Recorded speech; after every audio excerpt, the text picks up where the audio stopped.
सिंधुराणी।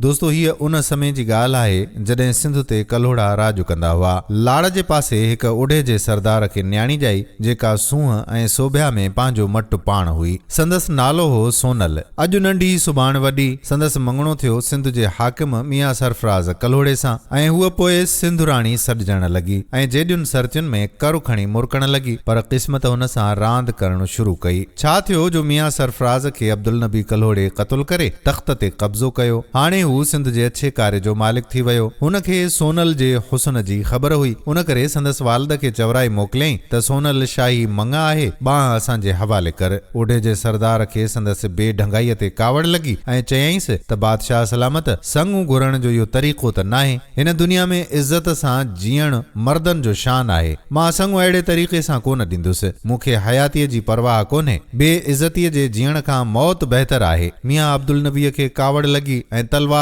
कढी भरीअ दरबार में सरदार खे क़त्ल करे सोनल सां ज़ोरीअ मङणो करे सिंधुराणीअ जो ऐलान कयाईं। एॾो कीस ऐं कलूर ॾिसी सोनल पंहिंजे भाउ साईं ॾिने खे साण करे मीर फतेह अली खान वटि अची पनाह वरिती। 1739 ईस्वीअ में हालाणीअ जी जंग लॻी, जंहिंमें अब्दुल नबीअ खे शिकस्त आई ऐं हू गुजरात भॼी वियो। पुठियां मीर फतेह अली खान सिंध जो हाकिम थियो। हुन सॼे राज खे घुराए ऐलान कयो त सोनल असां वटि अमानत आहे। संदसि क़दम गरो आहे। हिन ते जंहिंजो बि नालो पयो सो वयो। सरफराज़ मरी वियो। कल्होड़े खां हुकूमत वई। हाणे असां हिन शर्त सां सोनल जी बांह उन जे हवाले कंदासूं जेको मुल्क ऐं मिल्कियत तां हथ खणंदो। बसि एतिरे चवण जी देर हुई। मीर बागो खान उथी बीठो ऐं चयईं त मूंखे शर्त मंज़ूर आहे। मीर फतेह अली खान इहो ॿुधी ॾाढो ख़ुशि थियो ऐं पर्दे में अची सोनल खां पुछो त मीर बागे माल मिल्कियत छॾे तोखे क़बूल कयो आहे, पर शर्त इहो आहे जो तूं उनखे पसंदि करीं। इहो ॿुधी सिंध जी इन सुघड़ सुजाण ऐं गयूर औरत जवाब ॾिनो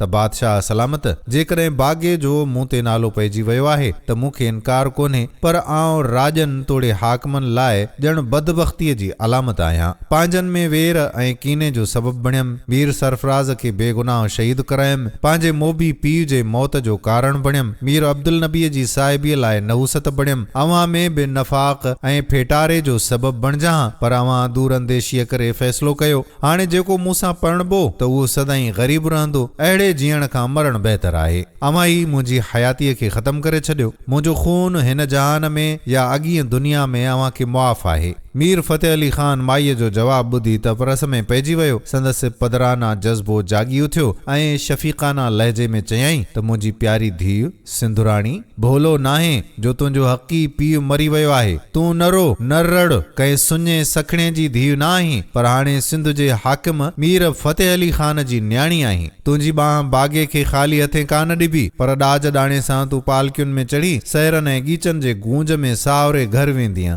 आख़िरकार वॾी धूमधाम सां शादी थी। काज थिया। मीर ऐलान कयो त मीर बागो खान गोने मां हिकिड़ो वाव खणाए उन जे पाणीअ ते जेका बि ज़मीन आबाद थिए उहा सोनल खे ॾाज में आहे। शादीअ खां पोइ मीर बागे लाड़ में अची कोट ॿधायो ऐं बागो वाव खोटायो, जंहिं ते हज़ारे एकड़ ज़मीन आबाद थींदी हुई। केतिराई मिसकीन माण्हू लॾे अची ॻोठ में वेठा, जेको अॼु टंडो बागो सॾिजे थो। बागे खान जो सारो कारोबार सोनल जो भाउ साईं दाद हलाइण लॻो। सोनल ॾाढे सुख सां गुज़ारण लॻी। खेसि ॾुख विसरी विया, पर हिकु ॾींहुं साईं दाद खे उमरकोट जे हिकु राणे मारे विधो। भाउ जो लाश ॾिसी सिंधुराणी ॾंदणिजी पई ऐं उन सदमे में 1104 हिजरीअ में गुज़ारे वई। खेसि शाह दीवाने यानी ज़िले बदीन जे ॾखण में दफ़नायो वियो। दोस्तो, उमेद कजे थी त सिंधुराणीअ जे हिन किरदार जे बारे में हीअ ॼाण अव्हां खे ज़रूरु पसंदि आई हूंदी ऐं पंहिंजे दोस्तनि सां बि शेयर कंदो। अहिड़ियुनि ई मालूमाती वीडियोज़ ॾिसण जे लाइ असांजे पेज खे फॉलो ज़रूरु करियो। ईंदड़ वीडियो ताईं पंहिंजे मेज़बान क़ादिर बख़्श कल्होड़े खे ॾियो मोकल। अल्लाह वाही।